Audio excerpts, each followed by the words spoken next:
All right, there we go. Welcome in, everybody. Thanks for being here. I'm just working on stuff. Trying to get things work.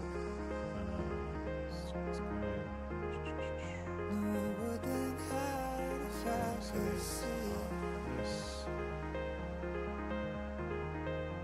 This one.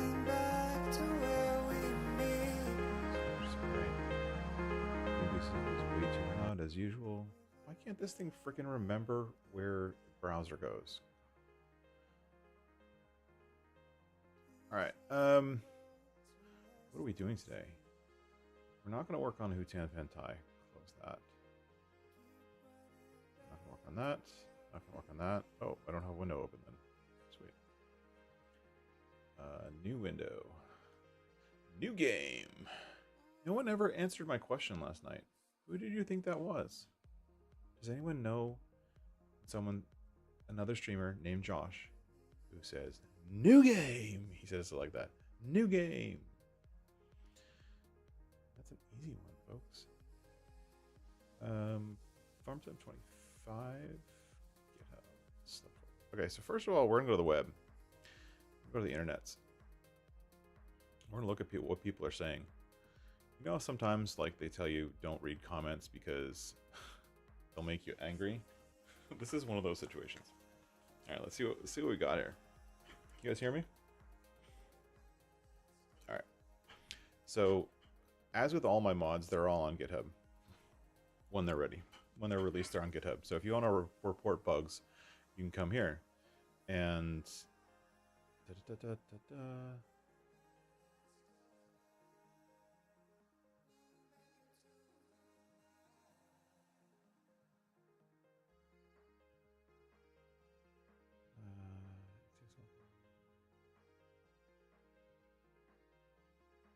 So this guy's asking if on dedicated servers, if you edit the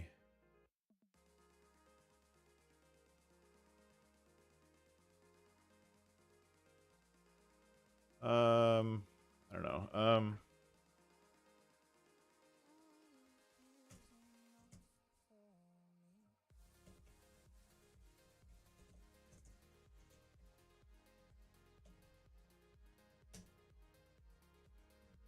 This is a separate issue, right? It's not the same thing.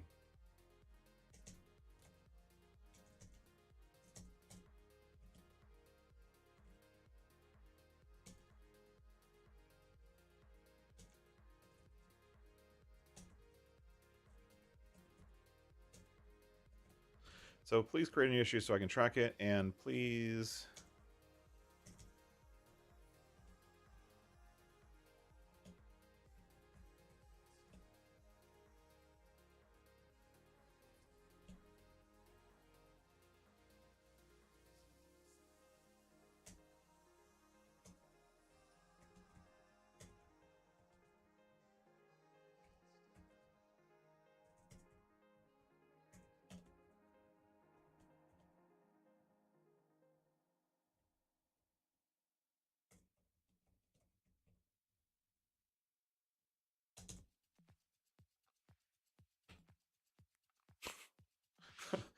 Okay, there we go. Yeah, so unclose that one. This is so we had a problem with multiplayer, and it wasn't actually multiplayer. It was actually the other map. What's that other map called? New Frontier, the only other map, and it wasn't working because of New Frontier, not multiplayer. So as you can see, there's lots of open issues here. Let's go to the oldest one. This is one of this.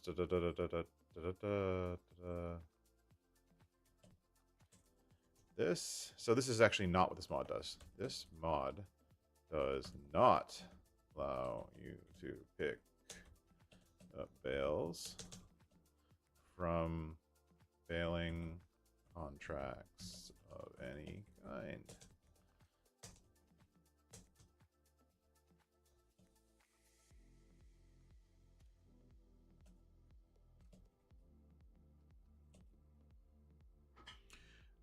So if I go to the code open here. We just prove it. Allow collecting grass from mowing missions. So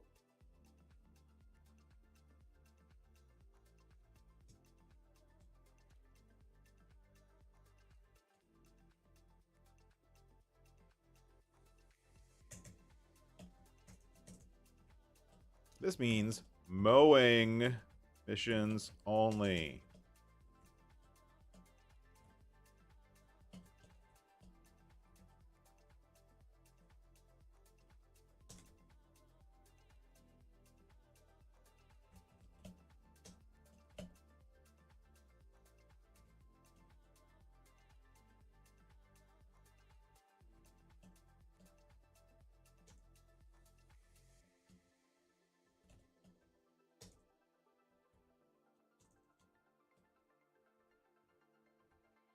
So not all of modding is actually modding.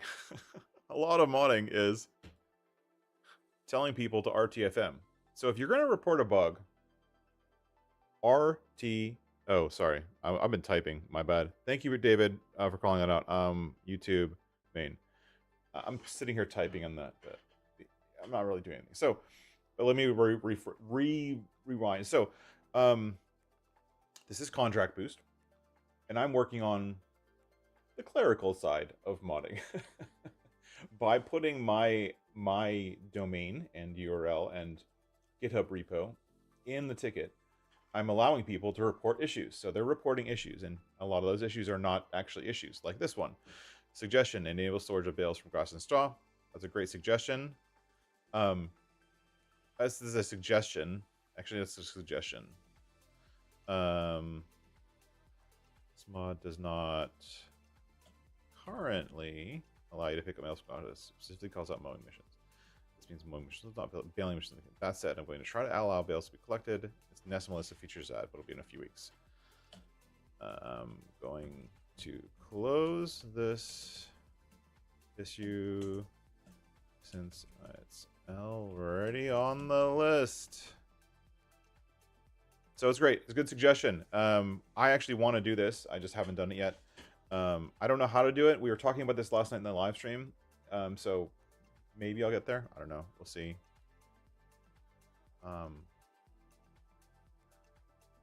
Should be this way. So we'll see. It's not a big deal. Specifically calls out mowing missions. So that's not an issue. We're going to close that one. This is again the same problem. And I'm just going to copy paste from the previous closed one. Copy. This mod does not currently allow you. I'm assuming I'm going to get this question or issue reported a lot of times.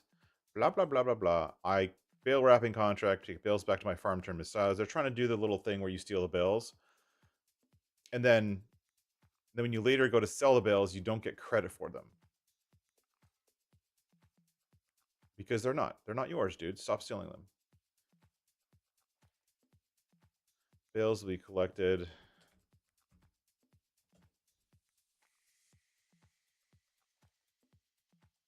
Blah blah blah. I'm gonna copy this because I'm probably gonna have to use it again. Close with the comment. Thank you for reporting. Thank you very much for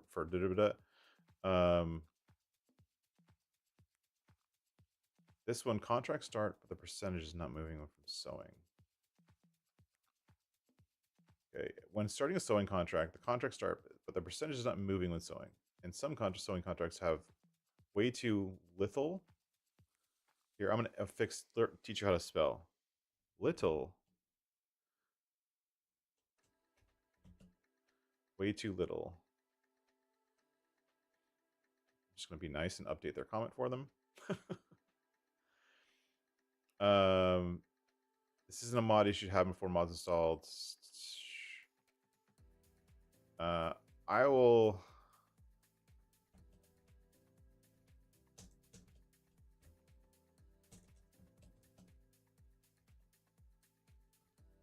EW. I don't know who this guy is, but he keeps responding to my site.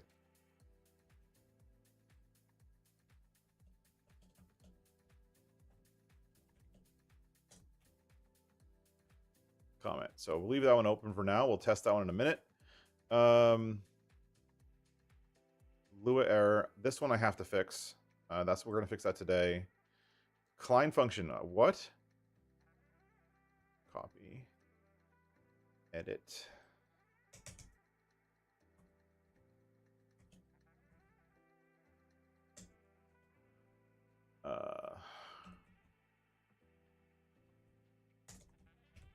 Translate. Blah, blah, blah. Detect language. English. Copy. Because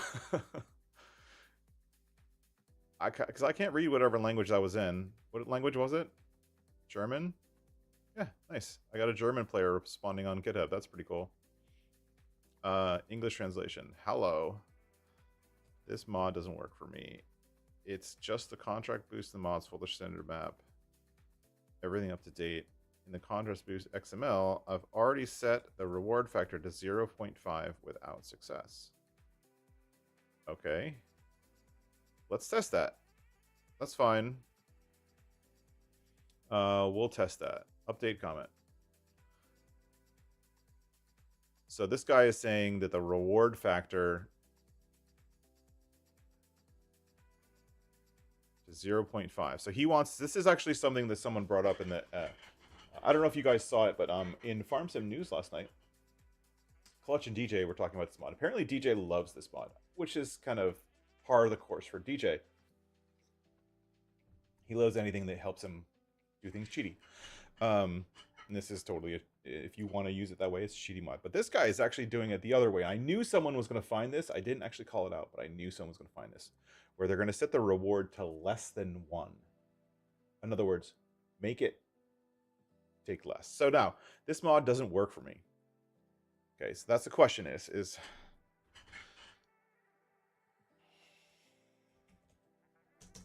so I'm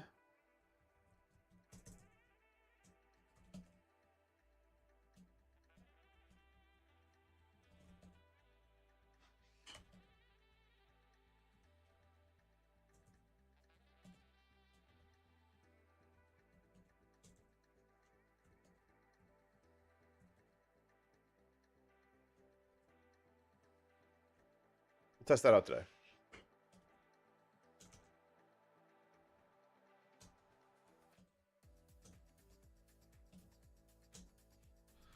All right. And no, I'm not going to respond in German. He can do to auto-translate himself. All right, so we got a couple things to test with Contract Boost. So let's open Contract Boost. We're working on the fill stations. We don't need to do that right now. Close all that. Contract Boost. Now, Contract Boost does have an issue, okay? CD, this 25. But let's fix the issue first. So the issue is, here's this issue. This is not, totally my fault. See how this says XML config loader with a capital X? If we look over here in GitHub, go to scripts, there's a lowercase x. So GitHub or any Unix system is case sensitive. Windows systems are not. So if I try to load, when I load it in game, XML config loader.lua, Windows doesn't care whether it's capitalized or not. Unix-based systems do care, and that's why this file name does not match the other file name. So actually the version 1.01, which is currently in testing, doesn't work. So first, the way we do that is really, really weird. So we're going to do CD. We're going to do git rename scripts XML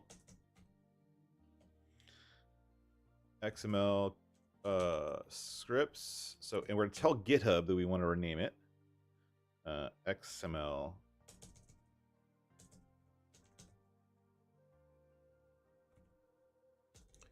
config loader 2.lua. So what we're doing is we're renaming it. Maybe Brian, maybe. That's a good question. I could potentially update this to do that. I could add that to contract boost, technically, I think. Yeah, probably. So actually, we'll just do. So it's not git rename. It's git move. Git move. Fatal, not under version control. Say what?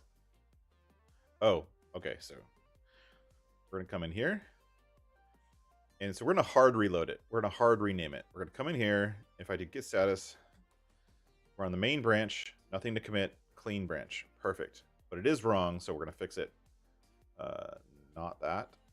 We want GitHub. Contract boost. No. Not XML. Scripts. XML config loader. I'm going to come in here and change this to XML config loader 2. So it's a completely different file name just by adding the number in there. Now, the mod itself won't work for a minute on my own system, but whatever. And then, so what I'm going to do here is git status. Now it's seeing, hey, you deleted XML config loader and you're trying to add git add scripts XML config loader 2, add git commit. This is how it works, folks. Minor named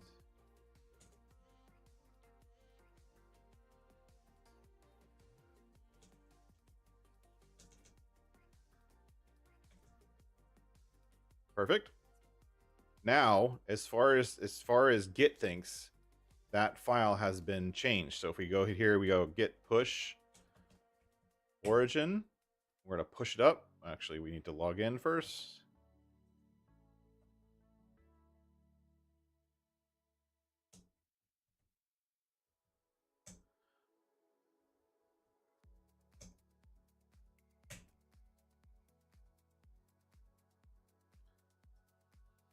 What? Oh, probably my fault. Fine. So I was working on another computer. It's fine. Now, if we go back to GitHub, we refresh this page. It's now XML config loader 2, which is what we wanted. Now we're gonna do the same thing all over again,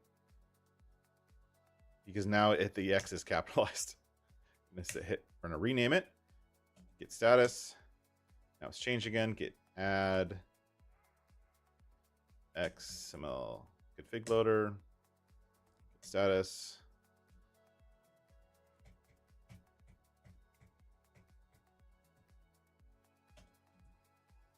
Renamed. And then we need to come in here and do, where's the thing? Mod desk 101. Now I'm going to do git. Now I'm going to do this. This is my special function. This is not part of git. Gulp build. And then minus bump, which is going to update the version number. So if we look at this file over here on the left side right here, as soon as it's done running, now it's 101.2. And it messed up the C data. It's not supposed to do that. That's okay. So now it should work, and then let's go test it before I post about it. So we're gonna go in here to this, and we're gonna test the thing. How difficult is it to have a function on the console that allows us to add and subtract funds like they do on PC?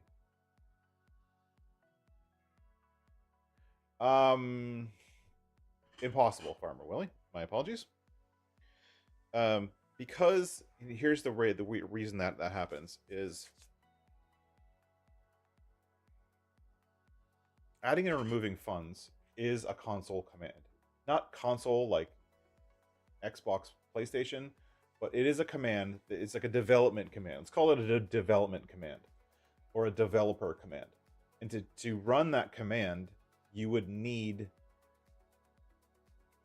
access to the developer console. And you can't get access to the developer console on consoles, on actual physical consoles, because of restrictions the game has. Now, the way some people have figured out how to do it, Farmer Willie, and I think one of the way that if we actually, there is a way to do it, sort of, but you'd have to do it through buying and selling things in the shop. But the best thing to do to make that happen would be to like put something in the shop, like a weight. And you saw this a couple times with like Omatana's Hinterland. She put a bunch of weights in the shop, painted them gold. You buy the weight, you can use the weight, it's a usable thing. But in doing so, it subtracts money from your account. And then obviously government subsidies can add money. So that's how you would do it. But there's no command. There's no command. You'd have to do it through the store system.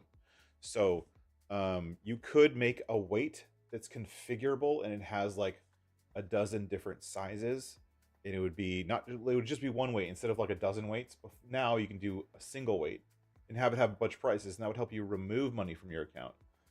And they would give you something physical, and then when you sold it, but when you sold it back, you'd get that money back. So you're not really fixing it in. Hey, J Meister, welcome in. Hey, Ronnie and Farmer Willie and Farmer Brian and everyone else who's jumping in. Thanks for coming in and watch me while you watch me fix my stuff. I love how this is like, I don't know who this map is. That's a kind of scary picture. All right, what was I testing? Okay, so we're gonna come in here and we're gonna test Riverbend Springs, New Farmer, No Tor, and we're gonna test Contract Boost. Okay, continue. We're gonna turn everything off except for Contract Boost. That's the only one we're gonna use, and we will figure out how to get around the map through console commands if we need to. So, start. We had a couple things to test, right?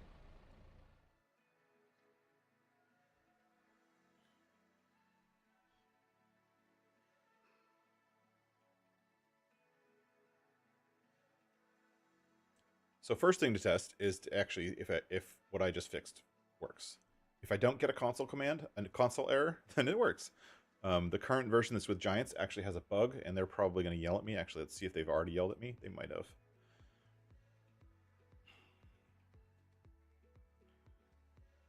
See if they've reported it yet. Nope. It's still a pending update, so I can just pull it out and fix it again. Hey, look at this. Look at this, everybody. I wish I had that cheer emoji like sound effect. I'm over 1 million downloads. Woot woot. I'm just get a screenshot of this. Hell yes. Print screen. Total 13 mods. Average of 14.6. Yay! Over 1 million mods. 1 million downloads. Yay! Isn't that freaking awesome? That's amazing. When's this gonna go away? Go away! I don't want to play with you! Stop! Go away! Why is that thing still on my screen? Anyways, contract boost. Let's make sure it's working. Contract boost. Wood transport. Okay, that's not very great. We're gonna leave this speed at 5. We're actually gonna speed it up. And because of the way contract boost is written, it checks every 30 minutes of game time for new contracts instead of once an hour. So it actually gives you contracts faster, and it appears to be working because we're getting this. So I'm not seeing any errors in the console. So the change we did works, right? So the contract boost works. We did have an error in the console where it wasn't loading from the config file. All right, so the next thing to test, and we can go ahead and save game settings. Contract boost test. Save. What was the next thing we wanted? Oh, someone said a seeding contract. I don't know if I'm going to have a seeding contract the first day. That might be tough. Seeding contracts usually show up the second day.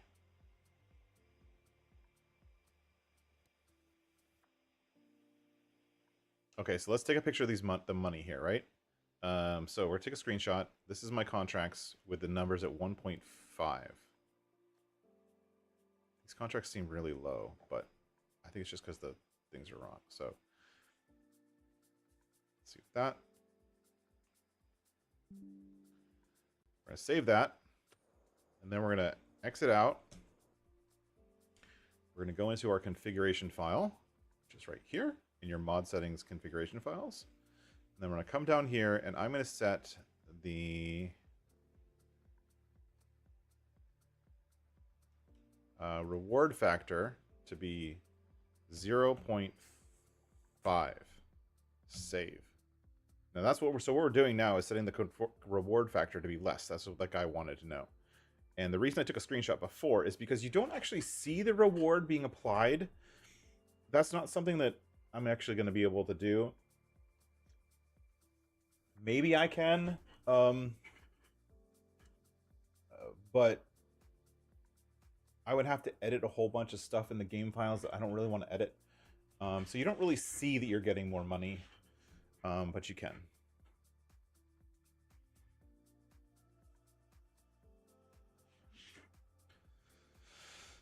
So now we're going to wait for the game to load. Go back into our contract boost test. It's 102, which is what we want. Start. That would be something different for Farmer Willie. Yeah, I hope someone actually does that. I was actually hoping for that as one of the features for FS25, because they were introducing not bulls, but water buffalo. I was hoping that on the Asian maps they'd have, like, you know, buffalo drawn stuff. So we looked at the prices before, and now let's look at our contract boost prices. Okay, here's our prices now. So let's compare these. I think they look the same. I actually do think they look the same. So let's compare with a screenshot. Where's the screenshot? Pictures. Screenshots. This one.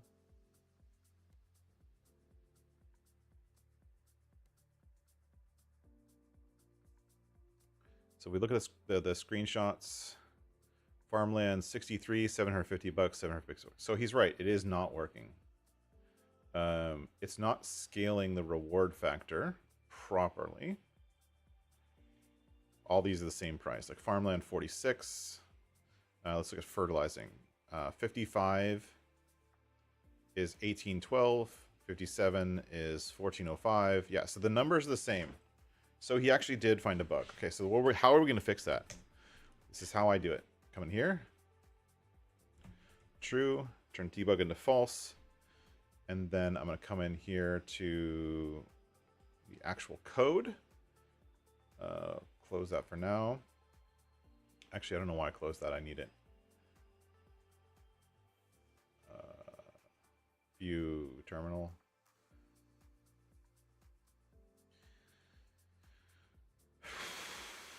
Okay, so config loader. I'm going to see if it comes in from the config. So if we have this on, load debug on, load debug should be off. So true, turn load debug on, build it and bump it. I get a lot of output to the console that helps me debug this stuff. So when I load back into the game, it'll be on 0.03, which is fair. If we're going to push another bump, get to fix a bug, we might as well do that. If I look at the code a little bit while we're waiting, reward factor, so it's loading reward factor, and then it's getting the default value from here. And the default value is being set up here at 1.5. So if it's not set in there, and then let's also make sure reward factor is a float. You know, it's a float. We can track this down, guaranteed. Now 103, which we need. And this is the most time-consuming part of modding, honestly, is this kind of loading in and out, in and out, in and out, over and over and over. It's super annoying. It's loading a little bit better now than it was in 1.2, but let's look.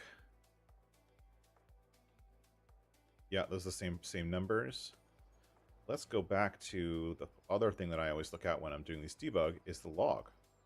So now if we look at the log, you'll see when contract boost loads, it's dumping a bunch of stuff out.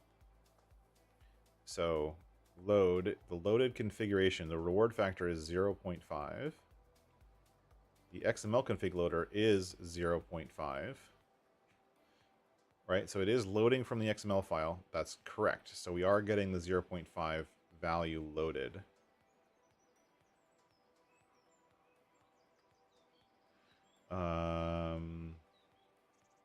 It's getting the return config. Loaded debug on. Why am I not getting it actually? I should be getting more debug.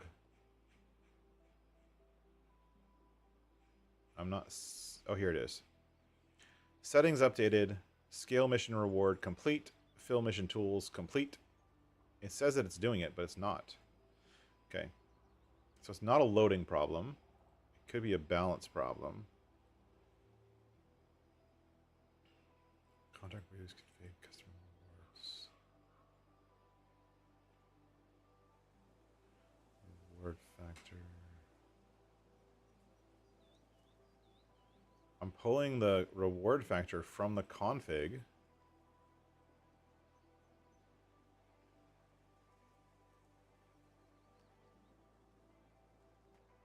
I don't see it.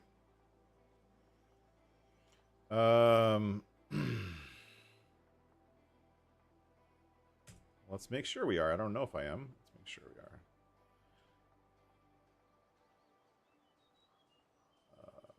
Reward factor.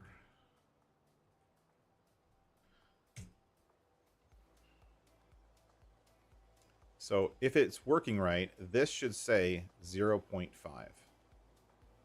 Right? This thing right here should say... And this is going to output to my log. What's up, Towboat? Farmer Brian, I have a green screen. I can show you the green screen if you want.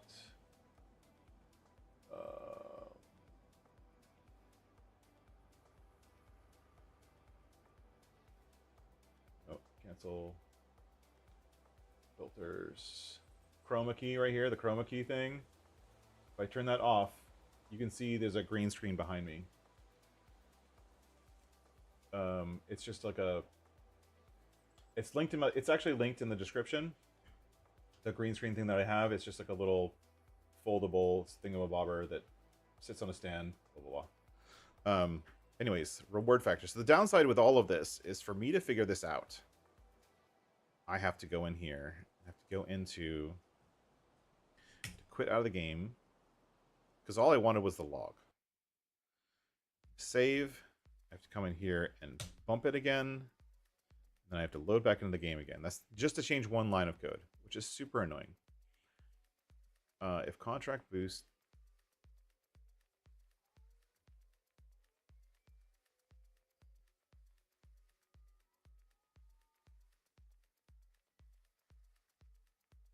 Oh.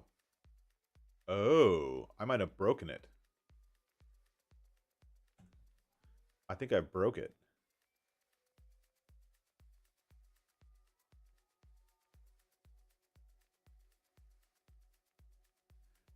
So if you look at the logic here, it should come in here and it should output this line for each type of mission. And it's actually not outputting anything. So it's actually not boosting the missions at all right now in the current version. See how it says mission reward complete? It actually should list out all the missions that it was boosted. Let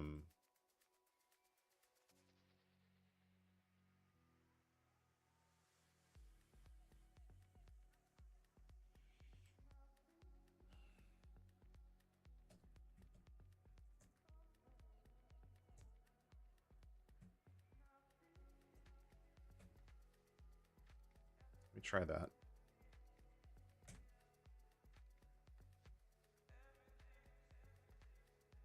But I don't know which version that guy was on, so it could also be something else. But yeah. There is filters to answer Farmer Brian's question while we're waiting again. There are filters for OBS where it can try to intelligently do a chroma key, kind of like, or blur your background, kind of like Zoom does.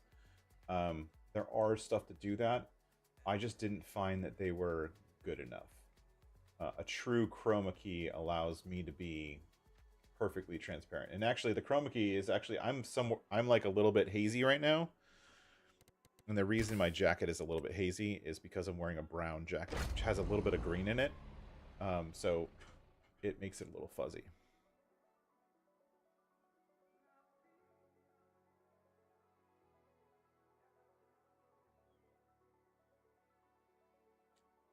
The other reason I'm doing testing on Riverbend. I could test on other maps, but Riverbend has a lot of contracts.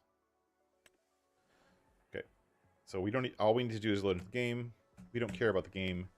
We care about the log. So mission balance, reward factor, bail mission data.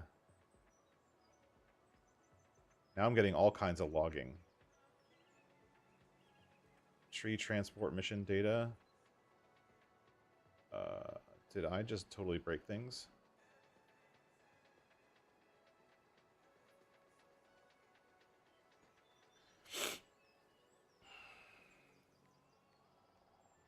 What did I do?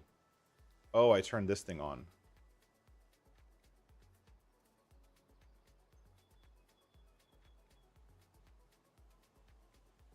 It's coming into the loop.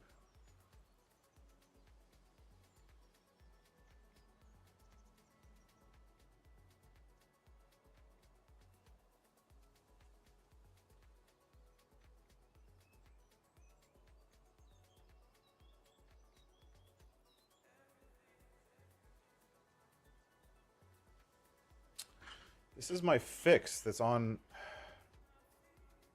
Shoot.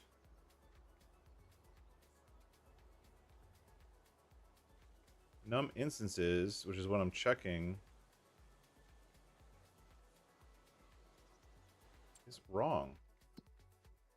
Fertilizing, hoeing, baling,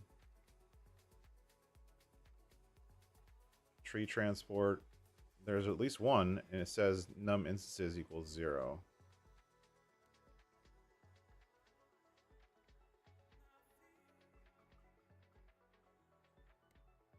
That's not good.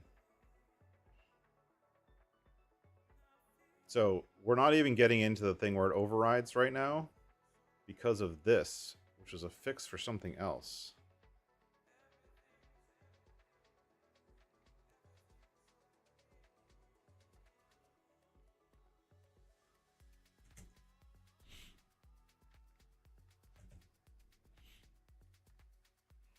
Shoot.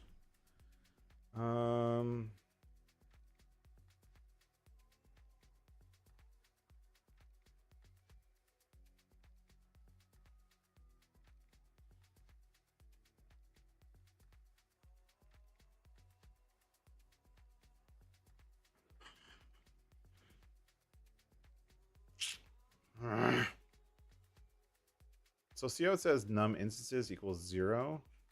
That should be active and live. It should tell you where your missions are.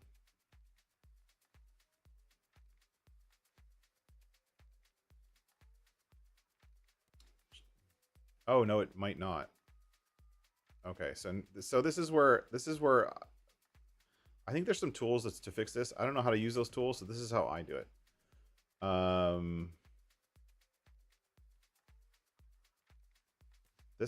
This object, I don't know what this object says. I don't know what's in that object. I don't know how to get there. Looks like this is working now because it's getting in there.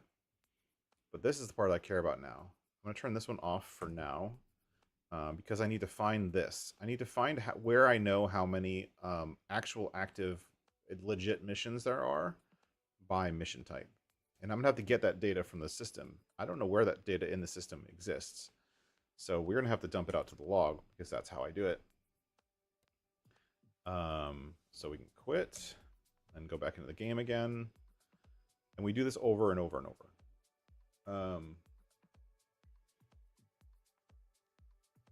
But I'm actually going to go on to something a little bit different.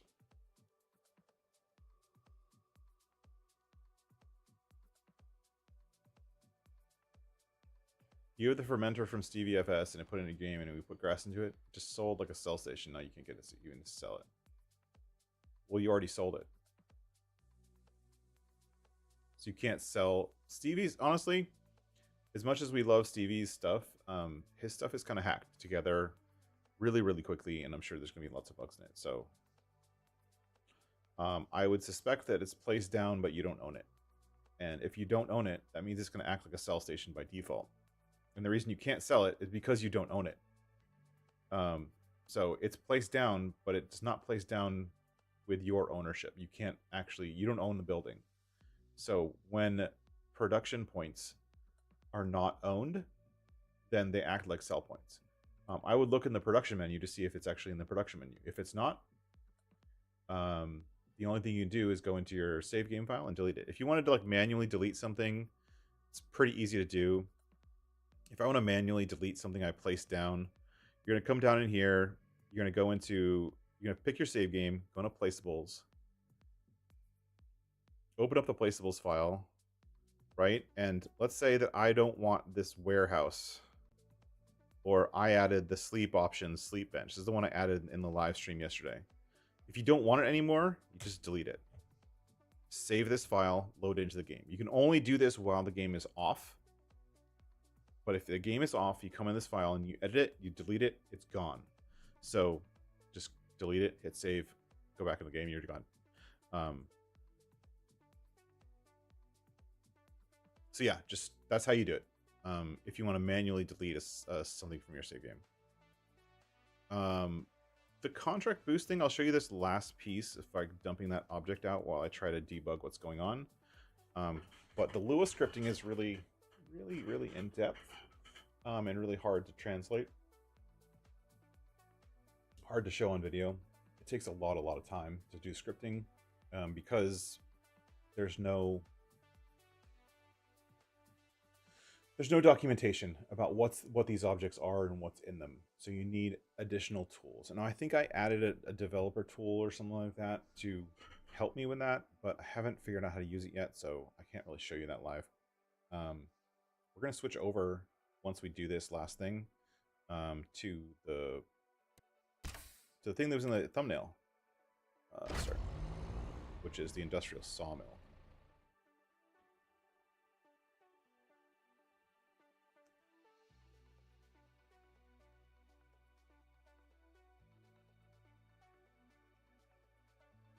Okay.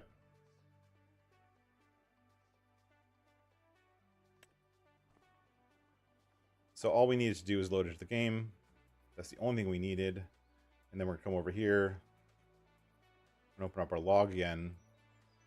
For some reason, sometimes it opens up input button. Now see this, so now what I'm doing is it dumped out this massive thing. And this is like all of the information that's in the mission object.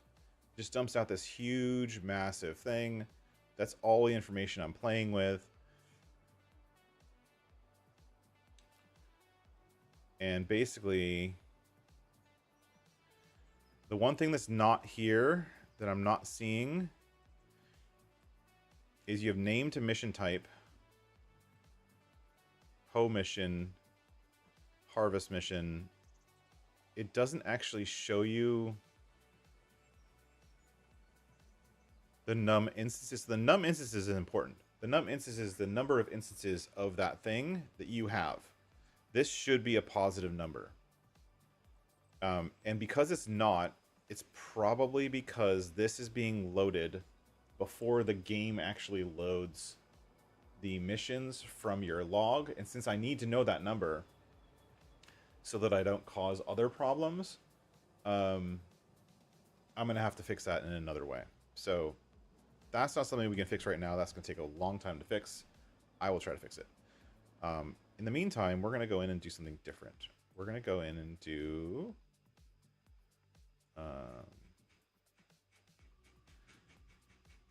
because I don't want to lose this, I'll save as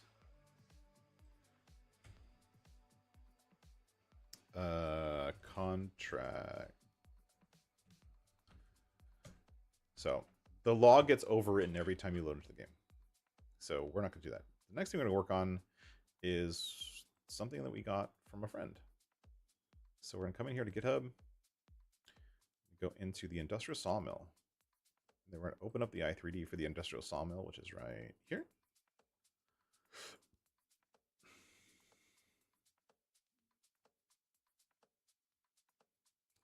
This is GE for the industrial sawmill. GE opens is actually open faster than before. Now see this box? See the box here? The box.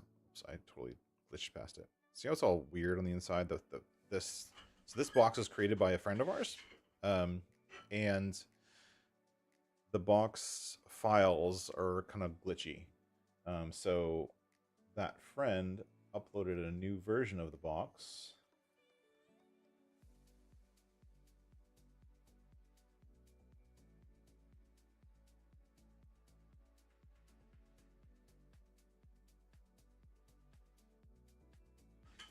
And it's in our Discord. So let me go grab it from Discord real quick. Here. Download that to Pharmacy 25, GitHub, Industrial Sawmill, assets, save,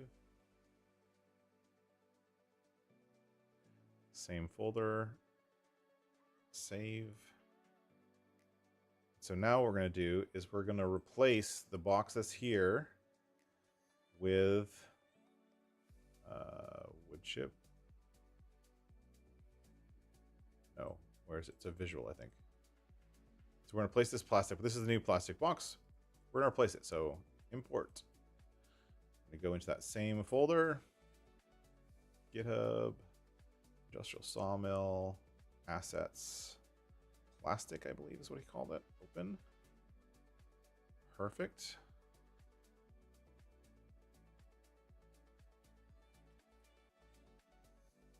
And so we're going to take this. So first, I don't like the fact that it's not together.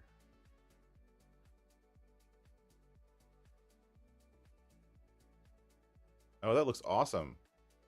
Oh, that's so good, Cookie Monster. You did a great job. It looks really good. I'm going to make the collision part of the object. So we have the collision, so you don't run into it, and then you have the object. And then I'm going to rename this to plastic box 2. We're going to put this right here. We're going to take this and this and this, move these all inside, delete this, move this that way.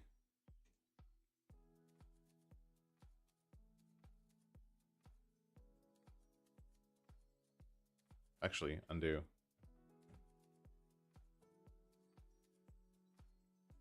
Whatever, we'll figure it out.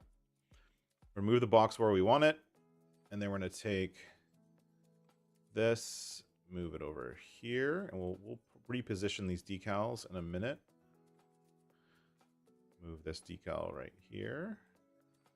And then this is the double fill volume. So this is the fill volume for where you see the wood chips. We're probably going to have to adjust that slightly, but that actually looks pretty good. That looks real good, actually. It's a little bit too small. So let's do this. Scale Z 1.03.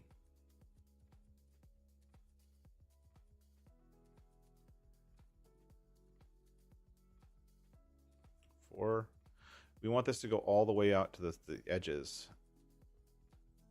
Just make sure there's no visual gap.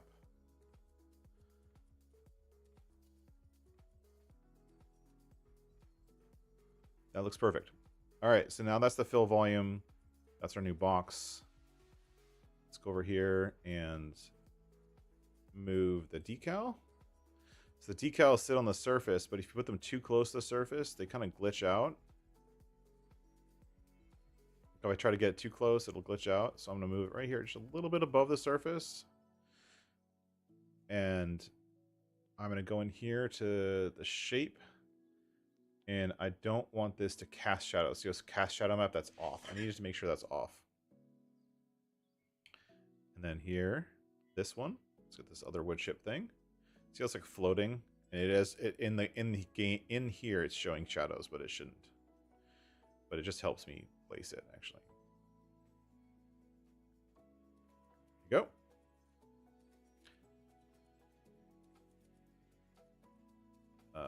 Save. Okay, and then this, we want the box. We're going to come into our material editor. Window. Material editing. And we want to set the materials. Custom shader. I believe we want a building shader, right? Data, shaders, building shader. Okay, fine. No custom shader. Screw you. This is going to be not there.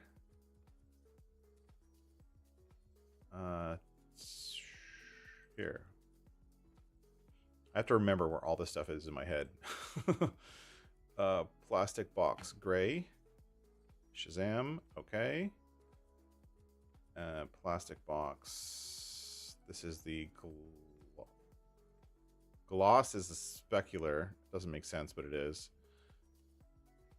There. Normal map is plastic box normal. Okay. And now the box looks awesome. Look at that. Looks awesome on the inside, awesome on the outside. Completely custom. It's basically the same box as it was on the base game, but you know. And I'm actually going to move this sticker. This one. I'm going to move this one over. Whoops. Wrong button. I'm going to move it over here on this side because there's this little like thing there. And I don't care about that thing. Whoop, whoop. Is that centered? It's good enough for me. Save. All right, so this is our new plastic box, and we shouldn't have to edit anything. We're gonna leave that open. Close that. We don't need that right now. Industrial sawmill. Okay, perfect. And he gave me collision 2. Perfect. So we're gonna come into here. Nope. Come into here. Industrial sawmill. And I can actually just come into this console here. CD S25. Gulp. Build. Bump. Hey, Mr. Gyro, welcome in. So this little script thingy that I keep running, it is available on my GitHub if you guys are getting into modding and you want to do this. The reason I have this here is what it does is it simplifies the whole process of doing the like bumping the README. Like I can just change the version with this script. It changes the new version of 1.01. Like I don't have to actually come in here and edit this file. It zips it up. It copies the zip file to another directory that I don't actually ever look at. And then I load from that other directory. And then what that gives me is that every single time I load the game, I get a fresh copy of exactly what I'm going to send to Giants. Or rather, exactly what I'm going to post to GitHub. Now, I have a separate command that does testing for Giants because Giants testing stuff is a little bit different. I include the license file and the README file in my own personal zip file that I put up on GitHub. Because the README is important from my perspective. Giants doesn't want that. They don't want those markdown files. So I have to remove those in the version I submit to Giants. come in here and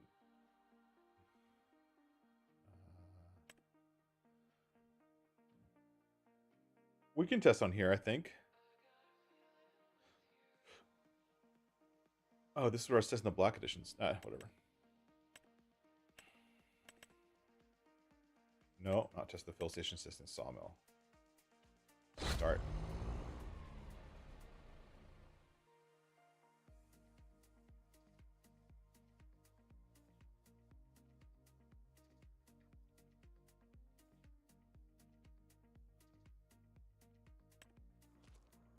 Perfect. So now we're in an open thing. It looks like I was testing with the mower. Doesn't matter. One thing I like about loading into this map is it's fast, and also it has this like slope here. And this slope is actually really good for testing buildings, because you need buildings to be able to properly flatten, right? Oh, sweet up. Thank you so much, Mr. Gyro. I don't know why the stream elements alerts are not working, but thank you so much for jumping in and supporting the channel. That is greatly appreciated. Thank you so much. So we're going to test the sawmill. Sawmill is here. Shop area is restricted. And come down here at the bottom. And as you can see, this is the sawmill. This is how it works. We're definitely on a slope, because see how I'm like going to cut into the ground. So let's place that. And let's make sure that in the slope that was created, all of the little markers are actually inside the border of that slope. And as you can see, they're not. So this one is kind of floating over here. So we would want... Oh, that's weird that this corner wasn't and that corner is. We would want the flattened area to come out just a touch more. We'll fix that. But this is the new bin. Look at the new bin. It looks awesome. But see that right there? You see how it's kind of disappearing? Depending on how you look at it. The icon on the end is too close. This one's staying until I can't see it. So that one's fine. This one, on the other hand, is disappearing like before you get it, before it's out of vision. See that? I don't want that to happen. So we're going to have to move that out. So how do I fix the couple of things we just found? It's a pretty easy question. Pretty simple to do. So let's fix them. And I actually found another fix for these right here. So let's go into here. And let's actually just, whoops. Back to the game. Let's save real quick. So let's actually change the game name. So it's actually telling us what we're doing. Sawmill. Testing. Save. Sweet. Thank you, Dust Money, for sending that in. Again, yeah, 100% what Dust Money just posted in. If anybody wants more information or wants more of a direct connection to me than live streams, Discord is the place. I am super active on Discord, especially my Discord, and I'm willing to answer or help anybody with any of their questions. Even if it's not one of my mods, I typically will jump in and help answer. I've also been submitting fixes and ideas to other modders. Like Dust Bunny helped me connect with Omatana, and I've helped Omatana figure out how to make her TARDIS stuff colorable. The first version wasn't colorable, that's fine. But apparently the next version will be. So I'm always willing to help, no matter who it is, even if they're technically competitors with me or whatever. I don't care. Okay, so let's fix this stuff. How do we fix it? And we're also getting a weird thing here. Can't load resource wood ships diff.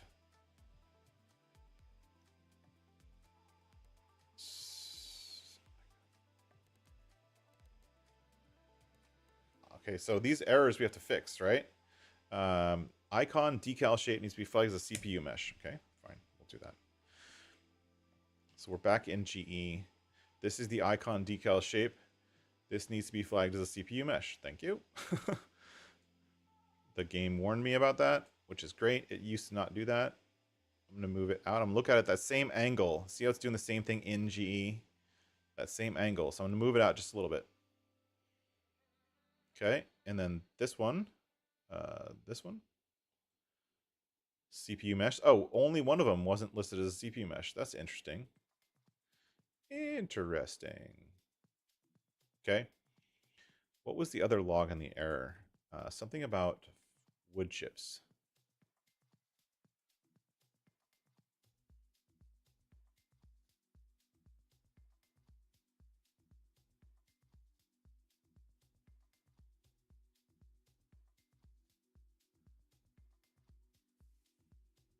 God, I have to rewrite this whole thing.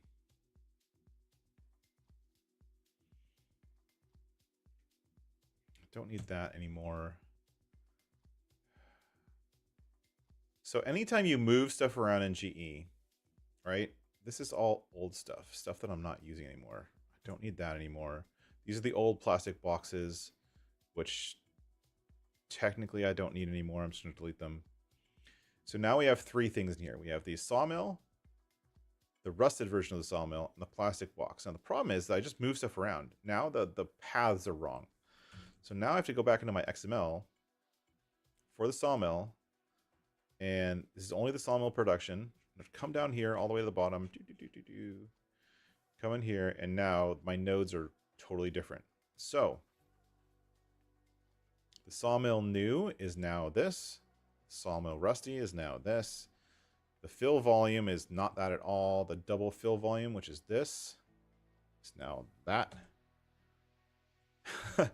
And so we move those nodes around, and because we move the nodes around, anytime we reference anything in those nodes that we moved around, we have to update this code right here to make sure that you're pointing to the new location. So if you change anything, and then the big thing is if I took clear areas and deleted it, then everything under clear areas is going to adjust. So you're going to have to update all of those. So you really don't want to reorder stuff.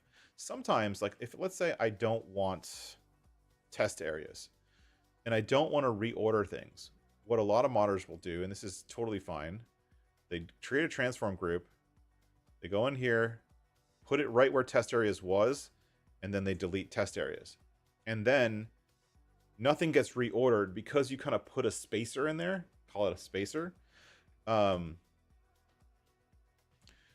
I don't want that, obviously, so I'm going to undo it, but that's that. The other thing we realized, so we just fixed the bugs that Giants was reporting. Okay, hopefully. Actually, did we fix them both? Where's the log? There's 3 errors. 2 errors, technically. This one was messed up, right? Failed to create a fill plane for dynamic fill plane. Volume mesh needs to be flagged. What? I don't know. So couldn't create the fill plane. Let's make sure the fill plane's set up right. So the fill plane, the fill plane is basically, so what we're doing is we're showing a dynamic fill plane for the wood chips, and we're using wood chips fill volume double as the node, which is the same one we just moved. So I think it was probably because it was not the same order or not the same node, so it couldn't create it. So I'm going to leave that alone. Everything should be fine now. The other thing we figured out we wanted to change, if you remember, is the level area was kind of weird, right? It didn't go all the way out to the corner on one side, and on that side, it didn't go far enough. So let's change it. So I usually set all of my stuff so that the clear area and the level area are the same. And if we look, so the clear area starts just inside this. See how it's inside it a little bit? I'm going to move it just outside. Okay. So we're going to move it, but I'm going to move it with like not dragging it to move it. I'm going to move it with numbers because then I can control how wide something is. So 6. So I'm going to move it just outside. So 4.35, 4.45. That's just outside. Probably do better. 3. 5.8. Whoops. 5.9. There we go. It's just outside. 5.9. And then, are you gonna let me copy and paste? This is like one of the biggest Oh, it is working again. Okay, so now I move the clear area and the level area just outside the marker. That's really important to do. So that the ground, what gets created by the game, the ground will be flattened, for the most part, on that marker. Now we have to define the width. Now the width is based off of this location. So see, it's because this one is a child of this, the width is a child of the start. So the width is 11.5 from the start. That's all it knows about. It doesn't know about anything else. And so I need to move this out a little bit. So it's going to be like 11.8 maybe. Oh, look at that. 11.8 sounds good. Then come down here, 11.8. If I was just dragging it around, the reason I do this is if I drag it around, see how it does like 3 decimal numbers? And the only way to remember that is to copy and paste it. To me, that's annoying. I'm just going to do nice, as round numbers as possible, because that makes my life easier. Now, the clear area height is the other end, which is the other end by these triggers. Come over here and we look, and we're like, oh, this has to be longer. 11.8, done. 11.8, done. Now, technically, the test area should be those same numbers. So clear area start. So what I'm gonna do is I'm gonna put my cursor in here.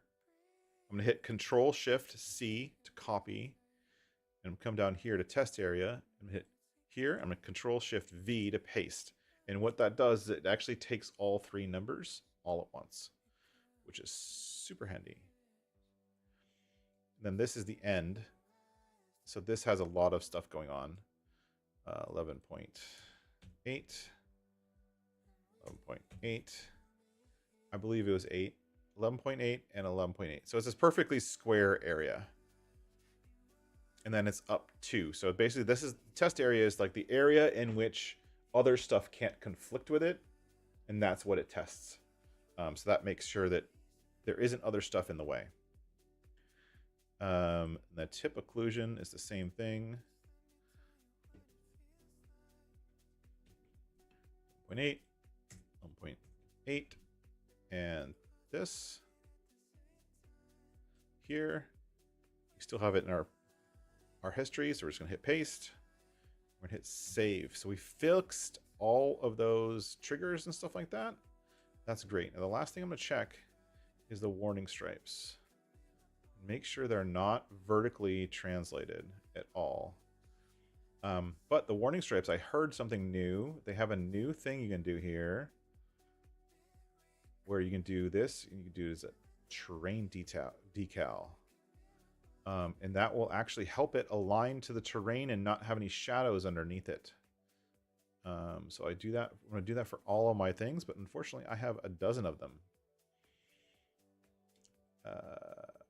Spawner. I can probably do this in a group, right?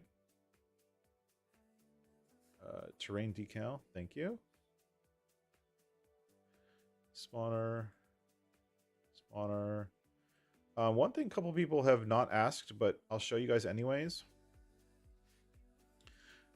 One thing that my stuff does that nothing else anywhere else in Farm Sim does, as of today, is, and then we're hit save, is we're stacking. So my sawmill, this sawmill, when it's full, it stacks up the pallets. And the easiest place to see that is for the wood beams. They're right here. So the way the spawning works is this is the start of the spawn point. And this is the end of that spawn point. So this is the first row. And then I have another one that can't tell because of the angle I was at. Now this is the next spawner, but it's the same as the first spawner. It's just higher. And then there's another one. So I'm just making another spawn point higher. And that's how I stack them. That's it. That's all it is. Pretty simple. And then in the code, to make those extra spawn points, you need actually to have more spawn places. So I have all of these named spawn places. So 1, 2, 3, 4, 5, 6. 1 is a lower one, 2 is a higher, lower, higher, lower, higher. 3 rows, 6 beams can spawn. That's it. That's how it works. Let's test it, make sure that everything worked. Bump it, load it to the game, make sure this works.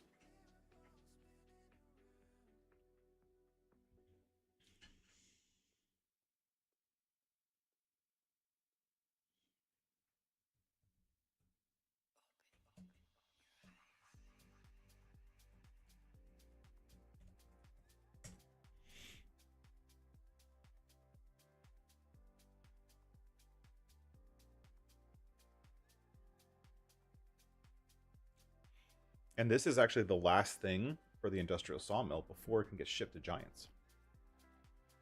How's that for fun? So we're going to go here, career, sawmill, start.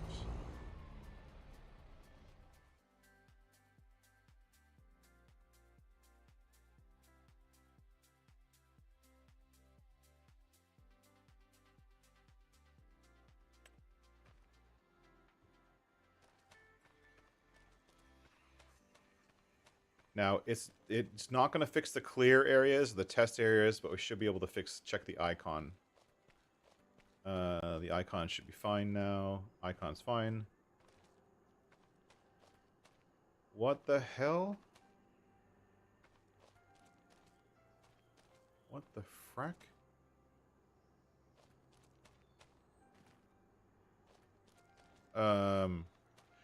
That's super cool. Look at that. You see how even though it didn't go all the way out, it's like merging, it's like totally aligning with the ground. So the whole, like, what'd they call it? Something. I forget. What was it called? That I just changed on all of these? Terrain decal. Ooh. Super cool. But the problem is it's now rendering everything else. So it's now like, I wonder if it's tangents. I bet it's tangents. We want it to be a terrain decal, maybe a occluder mesh actually. I'm only gonna change one thing at a time. But it looks like what it's doing is it's kind of stamping it, but it's leaving the original one floating. So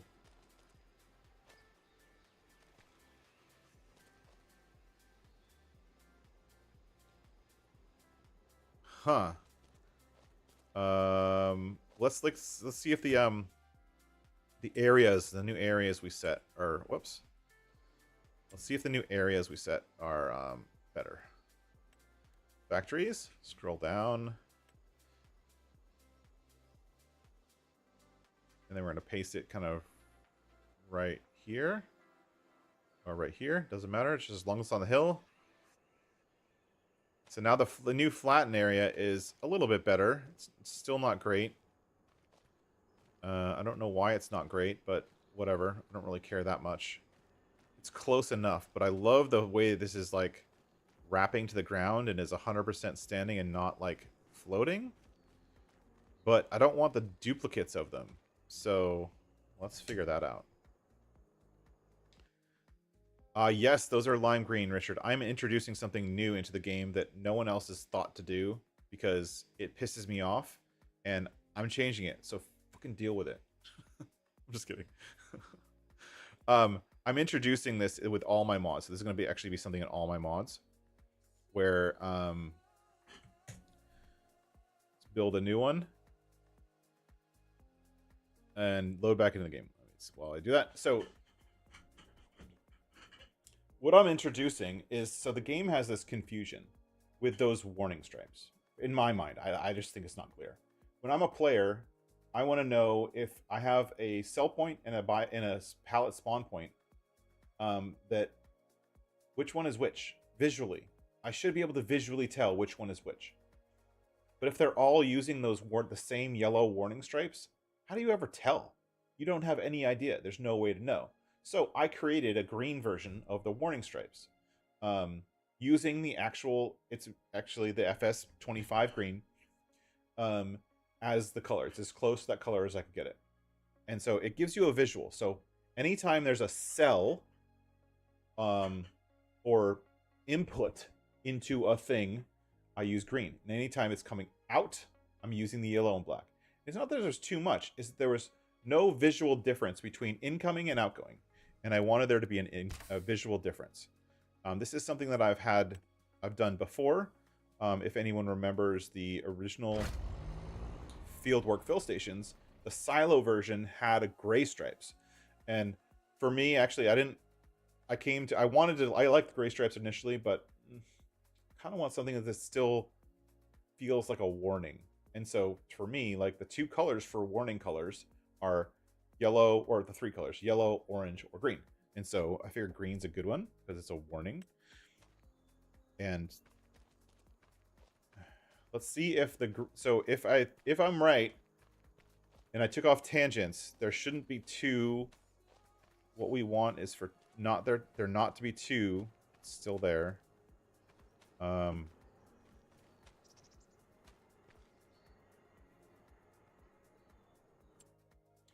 What happens if I do this?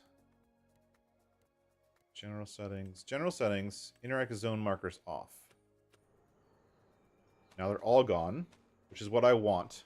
So I've set up, so the sawmill and all of the stuff that I'm making, the interactive zone markers, everything is an interactive zone marker. So if you don't want to see that stuff, it's going to go away. Right? But right now there's 2 copies. I don't like the fact there's 2 copies.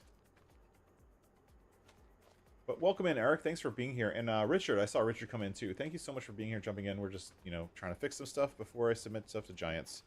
Because, Giants. So I don't know how to get this double copies thing. So this setting here, the terrain decal, is new to me. So I'm going to hit occluder mesh.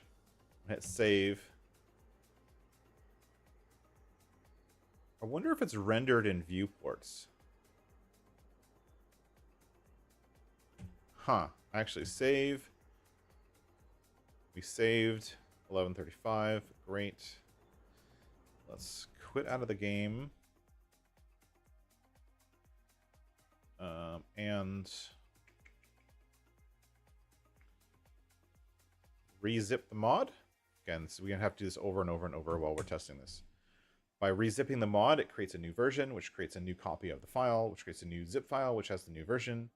And when we load it into the game, we didn't check it last time, but let's check it. We should be on versions 1.04. And this little script here is, if anyone's curious, if you come in late, this script is mine. It is on GitHub if anybody wants to look at it, but basically I created a gulp task that does a bunch of silly stuff on the file system to make my job easier.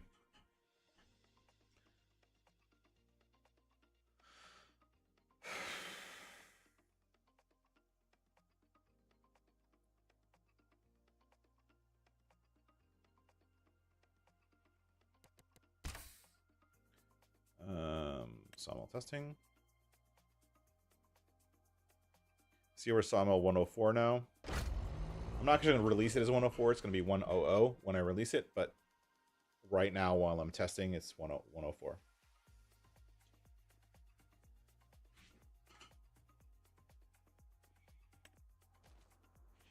right. Let's go test it. No, it's still duplicating them.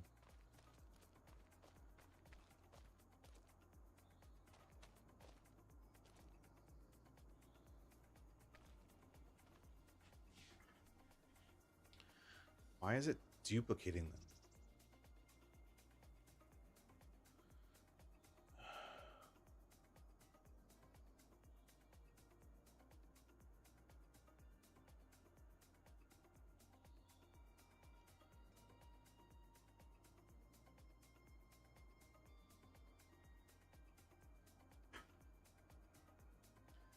Oh, it should be non-renderable. Oh, okay. Let's test that. So this should be non-renderable and rendered in viewpoints. So non-renderable, rendered in viewports. So that means it's not going to show up here. Save.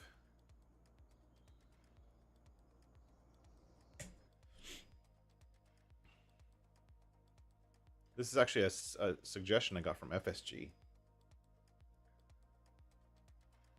Dave Daver, FSG.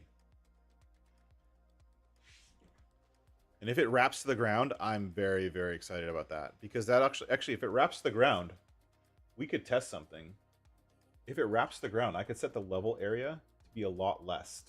And it'll just automatically tilt with the ground. Ooh, that'll be really great. Because the only part that really needs to be level, from my perspective, is the pallets. But the input side doesn't have to be level.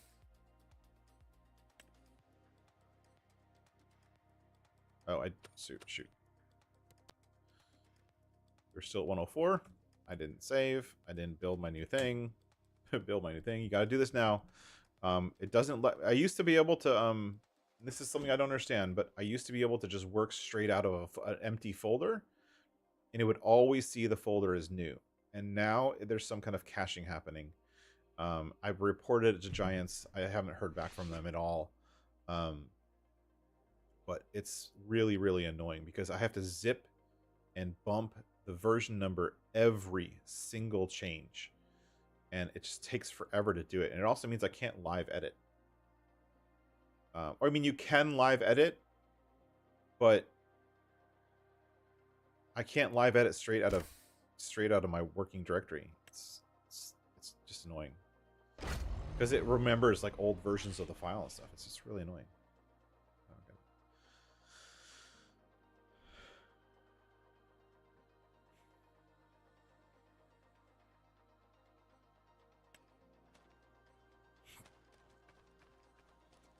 Oh, I see them, even though I set them to be non-renderable.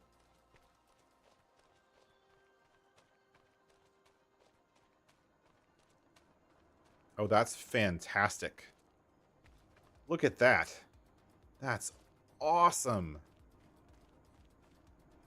That looks so good. And they're like this one right here. It's just barely on the corner, but it's wrapping around the corner. Oh, that looks so good. So here's the question, folks. And this is for you guys. I'll let you guys decide. This side, it has to be flat. No ifs, ands, or buts about it. It has to be flat because you're spawning pallets.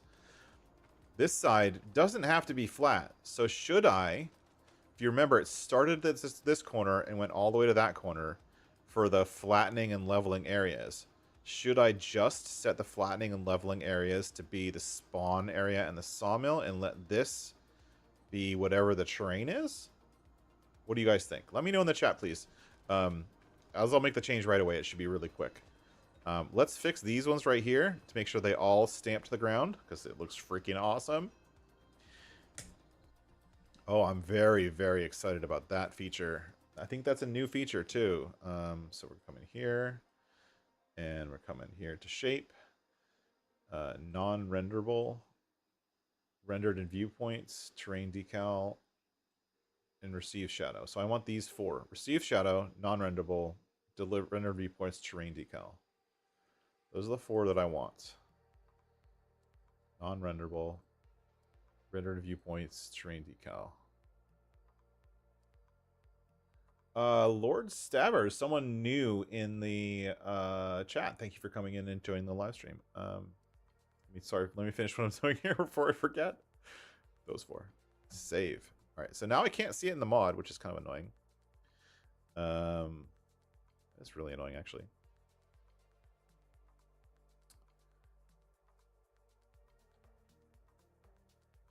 Oh, I can make my code easier and simpler now. Oh. This does require a lot of changes, but you think it'd be cool fixing the stream when it doesn't flatten right? No, let's try it. Let's see what happens. So I'm only going to do the level area one, and the level area one, I'm going to go like this. I'm actually going to go out further. I want to see that. No, I want to see. I'm gonna click on this. No, wrong one. This one. No, wrong one. This one, because it's right near the corner. So if I click on that, I see I can't see it. That's so annoying. Ugh. Okay, so the downside of this is it takes it away from what I see. But the other part of like the clear area, level area, and test areas is it prevents you from painting in this area, which is kind of annoying, right? So let's figure it out. Anyways, what were we doing? Level area start. We went to 4.5, and we're gonna go to 6. We're gonna go to whole numbers. Because whole numbers are better for the game, because the way it flattens, when it flattens things, it goes out to the whole nearest whole number. So it's going to do it anyways. So we're going to go to this to 12. Okay, whole number. And then the height, this is the one we're going to change. We're going to go from here, we're going to go to 6. Almost. 5? 5's a little tight. Let's go to 6. Let's go to 6. There. This is going to go to 6.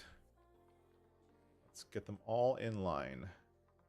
Take this new size, copy. It works much better if there's low, even numbers. Even on a half is better. 12. Indoor areas, none. Test areas. Do this. Paste again. Test area end. 12. 6. 12. And then this should be this. Now I'm gonna have to do it for like 6 other versions of the Sawmill too, which is annoying, but you know, whatever. Because I have 4 models, and this is just one of them. All right, let's try that. Okay, this would mean that this trigger here, I can't assume it's always flat ground, so I'm gonna have to move the trigger down like this and make the trigger taller. How I do that so I don't mess, so that the part that with the triggers that I mess up, I always mess up these numbers, what they're supposed to be. So I'm gonna copy paste.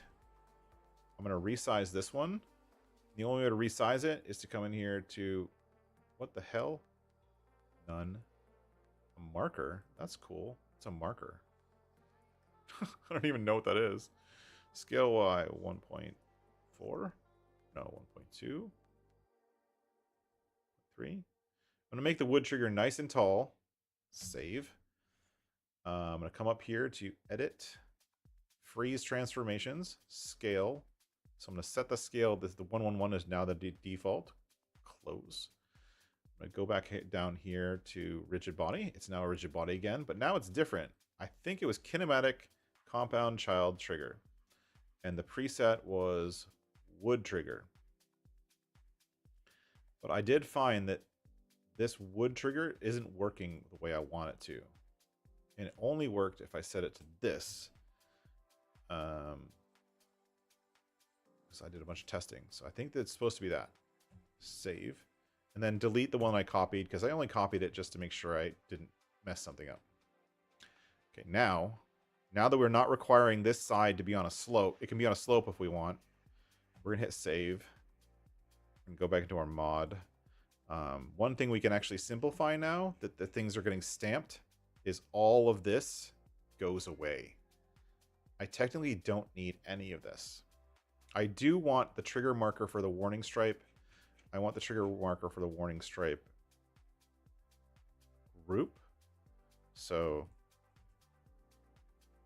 let's create that real quick. There's no, because every time we have to make a change, I have to go back in and edit stuff, and I might as well just make as many changes as possible all at once. But these are all safe changes to make, I think. Board. So we're gonna take off the -1, take off -1. And then if we take off the 0 on all of these, it's pointing to the group, which means I'm just going to hide and show the group instead of hiding and showing individual items. Come up here and do this. that. Delete. This makes my code a lot easier. I'm not worrying about the adjust to ground stuff anymore, which was annoying to begin with. It was never perfect. You know what I mean? Like the adjust to ground, it works great for like floating icons, but it doesn't work great for the trigger markers. I can never get them like actually on the ground. But now with this new code, with the new trigger marker designation in the thing, I can just do that. Super easy. Build it, ship it, done. Load the game again.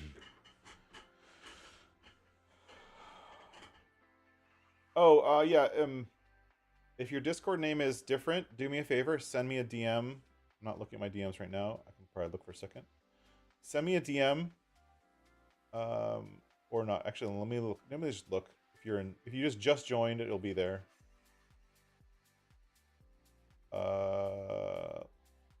Maybe Lord Fatman or Henrik.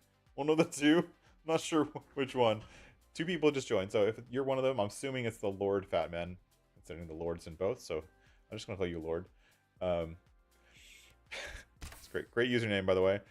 Sawmill testing. We're on 106. Let me make sure that's the right version. 106. Good. Start. That should have fixed everything.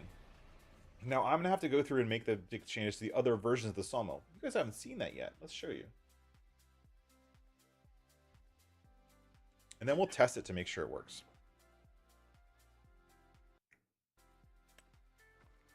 All right. So now we shouldn't have any duplicate doubled stickers things. Everything should be super flat on the ground. Yeah, see now these are like kind of on the edge. It looks so good.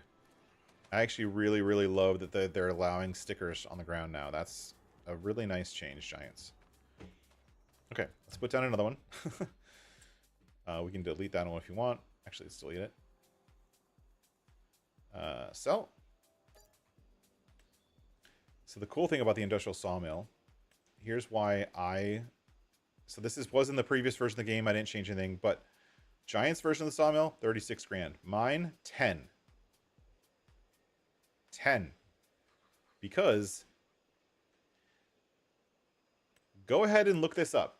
Anyone, I dare you. Go look up on the internet. Wood Miser LT15. That's what this sawmill is. This sawmill inside is the Wood Miser LT15.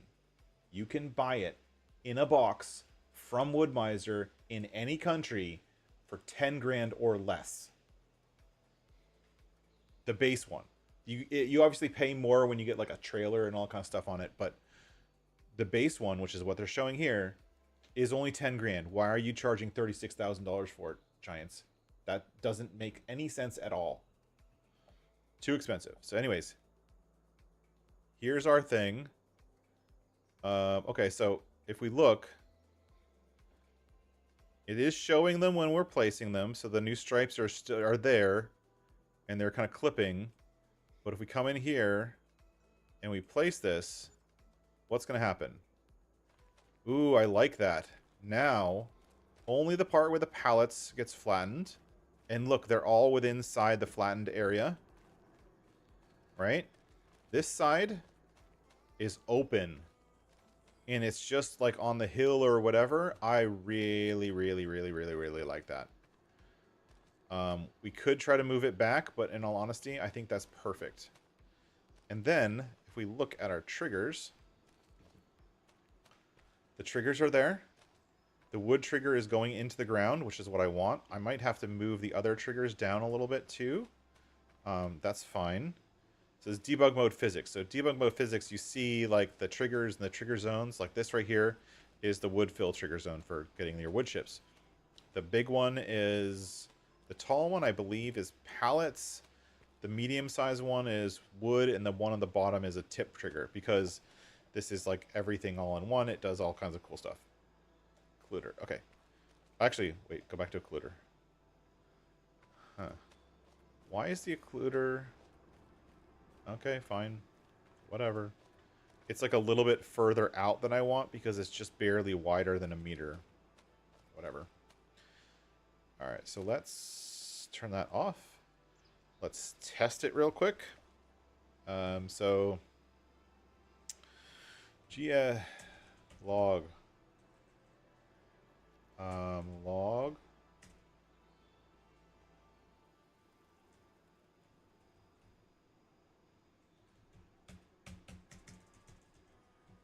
tree add 6 meters lodge pole pine. We add a tree. This is our tree. We just cut that down. You see me cut it down with my chainsaw? Good job. We come over here.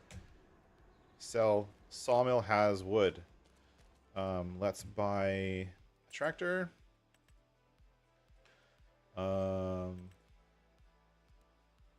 Whatever. Buy. Yes. Okay. We're going to come down to forestry. I'm not very good at these categories yet. I think they're super out of order. It really drives me nuts how badly they're out of order. I'm going to go in here with this one right here, the Panzerfeld. We're just going to get this. Bummer you can't color it. That's for another day. Phil McLaughlin, welcome in. Thank you for being here. Yes, it is. I've never used it before, so today was my first time using the train decal. I was suggested it by FSG, and like yesterday, and today was my first time trying it. So I was learning as we go. The one thing I want to test, and we can test when we have the tractor, is cast shadow map, receive shadow map. So with a terrain decal, you want the shadows from a tractor or whatever to show up. So if I come over here and I drive over this trigger, you see how the shadows are showing on the thing? It's actually covering the terrain decal. If you didn't have, in the old way of doing it, and I don't know if this is still true, but this part right here where I see receive shadow map, if you didn't have it to say receive shadow map, these things would sit there glowing like freaking flashlights. And it would be really gross looking. So now we're going to see if we can sell on a trailer. I could do it right in the trigger, but I'll do it out here just for the sake. So this is how with console commands you can fill a trailer. Come back here, stand right about here, aim up just a little bit, and hit your up arrow. Spawn a lodgepole pine, and hope that it fits. I wasn't far enough back. GS super strength.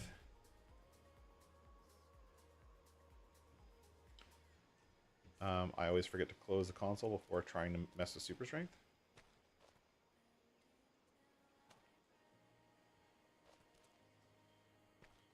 So maybe back here. Yep, there we go. Let those glitch out and have fun. Come on.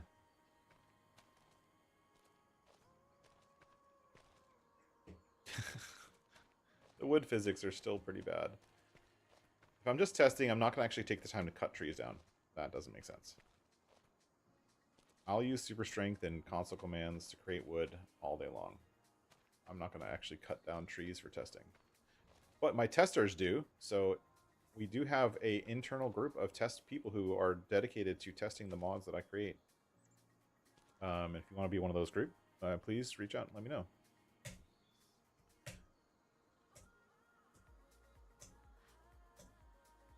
Cool. There we go. That's good enough. So what we want to make sure is we can drive in with this trailer, this whole trailer full of logs, and sell, even though it's on a hill. So I should be able to drive into the trigger, like way down here on the hill. I'm on a hill. And it should sell the whole trailer. Not just the bottom layer of the trailer, the whole trailer. And the reason the bottom layer stuff happens, if you've seen that in other places, I'm sure you've seen it on FS22. You sell the bottom layer. See, there you go. Sold the whole thing. Booyah. And now we're going to add some, let's get some pallets spawning here and make sure the pallets work. So we're going to go to GS production points list. To production sawmill. GS production set fill level. We want 2 because that's the one that I'm at, the industrial sawmill. All 50,000 liters. Boom. So there's the pallets spawning perfectly in nice, neat stacks. Here's the wood chips showing up. Look at the wood chips. The wood chips look fantastic. In our new wood chips bin, thank you very much, Cookie Monster. This looks fantastic. Why this went down when that got spawned, I don't understand.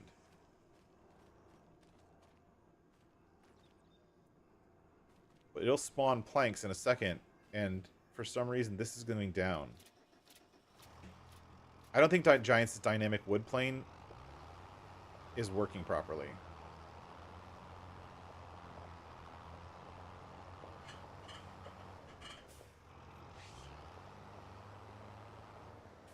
Oh, there we go. And there's all our pallets.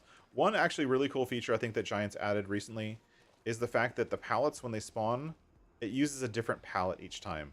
Sometimes the pallets are old, sometimes they're new, sometimes they're reused. Obviously, it doesn't do it for these, but for palletized goods, there's like 3 or 4 shades of pallets. You kind of see them all right here because I have so many pallets spawned on my spawn point, which is 1, 2, 3, 6 times 3, 18. So this my sawmill, unlike Giants, my sawmill puts them all in nice, neat stacks and nice, neat rows. Look at how much stuff is spawned at the sawmill. You're never going to get that from anything else from Giants because they don't understand how to stack stuff. I do, which is why my mods are better. Frankly. Or I think so.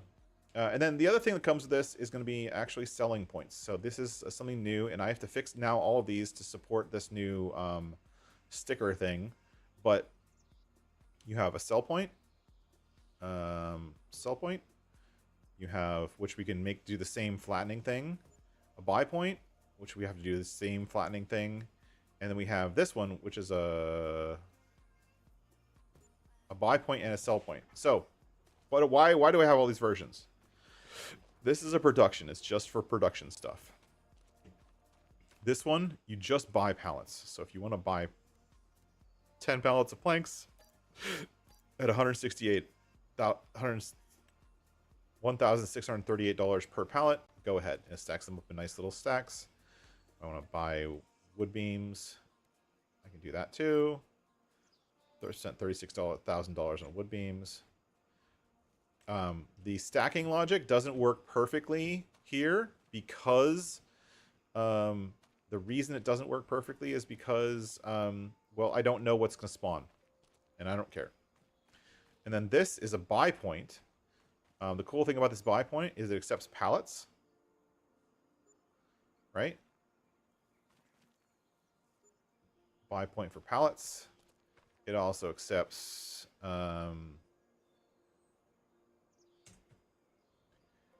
wood,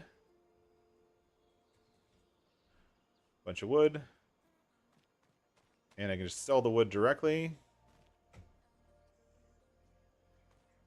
That's not working.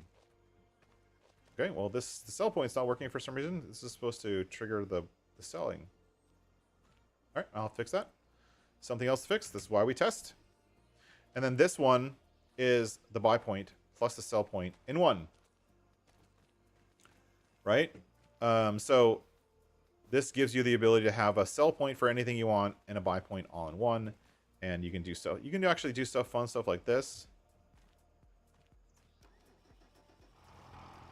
The triggers are messed up. Do you notice that? Did I do that? Like the buy point trigger here doesn't work. Oh, here it is. Wood beam. If I do like this, prefab wall. I'm gonna buy 10 prefab walls. Yes. 62. So, okay. I got 6 prefab walls. I spent $37,000 on 3 prefab walls.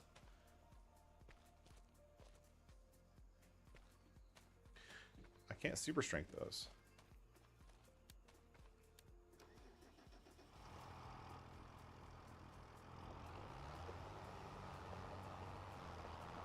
I don't know if it's my mod or something still with the way things are working, but some of this I keep like getting stuck in triggers. So now I can just sell that prefab wall.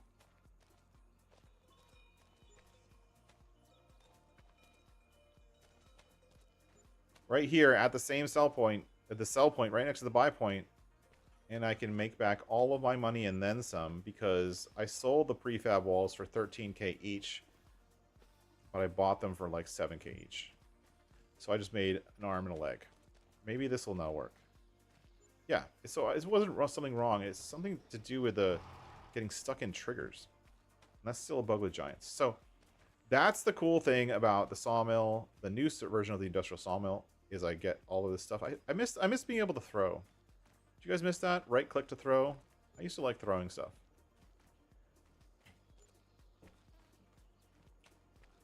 But that's the idea. That's what's coming with the sawmill. And that's going to be it for me today. I'm going to have to go back in here and fix this.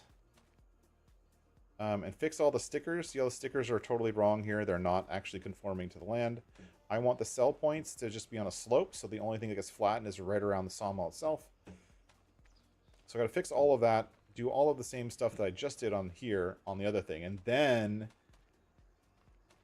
I never use flight mode, but I that's a good point. Getting stuck in triggers is going to be a thing. But I'm going to do it all the same as this, where it's just flattening out right by the sawmill, and then it lets it peter off, and it lets the ground be awesome. So, oh, there's one more thing to check.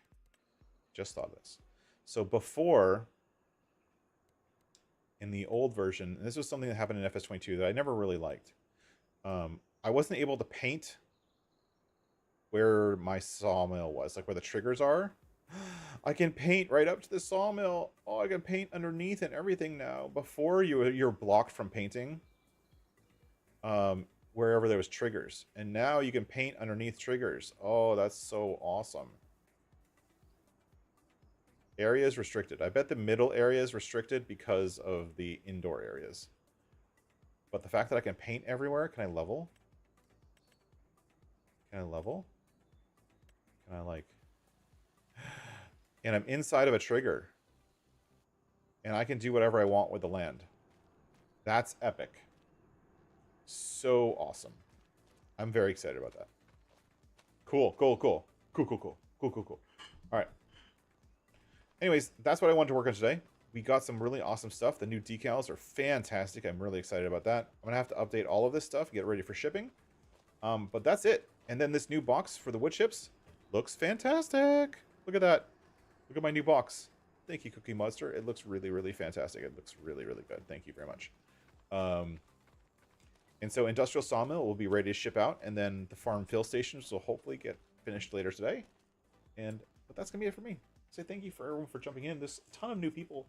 For all those new people, don't forget to join Discord. I kind of jump in. Whoops, can't do it. Words, typing.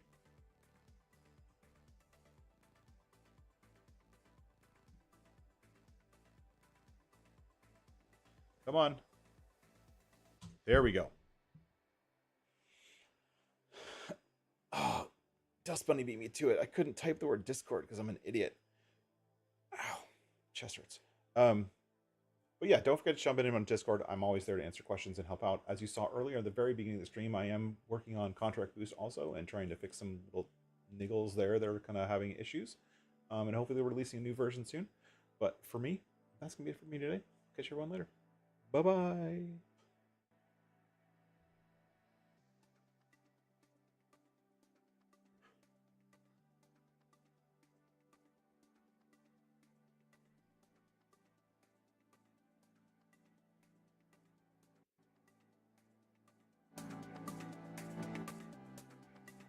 Bye-bye now. Bye-bye. Thank you everyone for being here.